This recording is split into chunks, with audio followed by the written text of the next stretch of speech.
கூட்டம் போட்டுக்கிட்டே இருக்காங்களே, என்ன தாண்டா கூட்டம் போட்டுக்கிட்டே இருக்கீங்க? மாப்பிள கட் அவுட் அடிக்கிறதா எப்படி? வீட்டுக்குள்ளே இருந்தா எப்படி உங்களுக்கு விஷயம்லாம் தெரியும்? ஓ, கட் அவுட் கூட்டமா? சரி கரெக்ட் தான். பார்த்து என்ன பேசி முடிவு பண்ணு. கட் அவுட் அடிக்கிறோம். பசங்களுக்காக வரி எல்லாம் தலைக்கு 500 ரூபா. 500 ரூபாயா? ஆமா.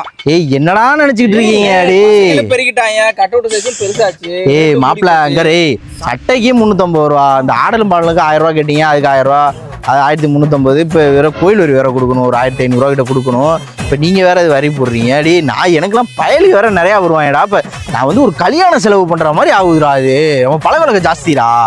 குறைஞ்சது 100 பேர் வருவாங்க, கடா வெட்டி போடணும். ஏய், உங்களுக்கு செலவு கம்மி, நம்ம ஜாஸ்தி செலவு அதிகம்டா. என்னன்னா நீங்க ஒண்ணு இது பண்ணிட்டு இருக்கீங்க? எல்லா விஷயம் தெரிஞ்சு போச்சு.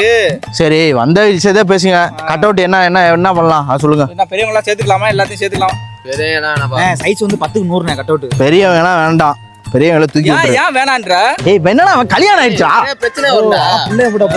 பொண்டாட்டி போட்டோ போடல. அவன் பொண்டாட்டி கேட்கும், ஏன் என் முகசாம் போட்டோ போட்டுருக்கேன், என் போட்டோ போடல அப்படின்னு கேட்கும். நீ பதில் சொல்லுவியா? அது குடும்ப சண்டை ஆகும்டா. நம்ம போடுவோம், நம்ம போட்டோ போடுவோம். என் போட்டோ நல்லா பெருசா போடுவோம். 500 ரூபா தரேன். அப்புறம் என்ன என்ன ஒரே மாதிரிதான் வயசு பிரகாரம் போடுறோம். வயசு பிரகாரமா?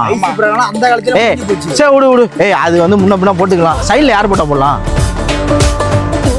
நம்ம தலைவன் போட்டா போடு. உங்க தலைவன் போடு.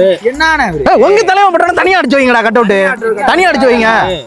நீ 500 ரூபா கொடுக்குறேன், நானும் 500 ரூபா கொடுக்குறேன். சரி யார் கட் அவுட் பொறுப்பு யாரு?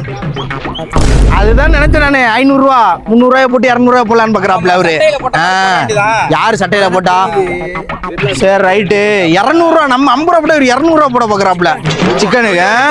போட்டீங்க, நானும் மாப்பிளையும் பொறுப்பு ஏத்துக்கிறோம் சட்டைக்கு. சரி நாங்க 2 பேரும் ஏத்திக்கிறோம். ஏய், என்னடா ஒத்துமையே இல்லாம இருக்கீங்க? சிரிச்சுக்கிட்டு யாரா ஏஞ்சி போடா சும்மா.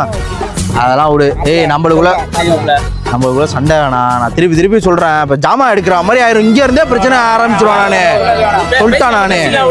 அவ்வளவுதான், நான் சொல்லிட்டேன். கெடா வெட்டினாதான் ஜாமான் எடுக்கணும், ஆட்டை இருக்கணும். இப்ப ஜாமான் எடுக்க பாப்பீங்க. நான் எல்லாம் ரெடி பண்ணி வச்சிருக்கேன்.